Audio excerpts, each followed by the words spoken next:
Witness 7, meron pa rin sila dito. So, anong size to? 9.5. O, 2.5 na lang daw, guys. Guys, baka naghahanap kayo ng old stocks ng mga sapatos pang basketball. May Immortality pa sila dito. Immortality 3. Meron din ito, yung Breads Colorway. Guys, meron pa sila dito ng Luka 2.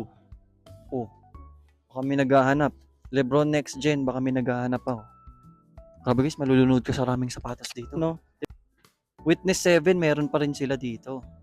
So, anong size to? 9.5. O, 2.5 na lang daw, guys. Lebron Witness. O, Lebron Witness 7. 2.5 na lang?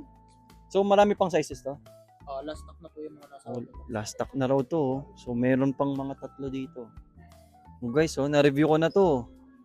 Ganda nito. Napakasulit, promise. Breads, oh. Sana regaluhan ako nito kung sino man dyan. Mukhang bagay to sa akin. Guys, 3.7. So, may budget shoes ka na. Ito, GT Hustle Academy. Na-review ko na to. Ang ganda nito. Pwede pang outdoor. Ito talagang budget. GT Cat Academy. Baka naghahanap kayo. So, dito lang yan sa Hacienda Designer Outlet silang.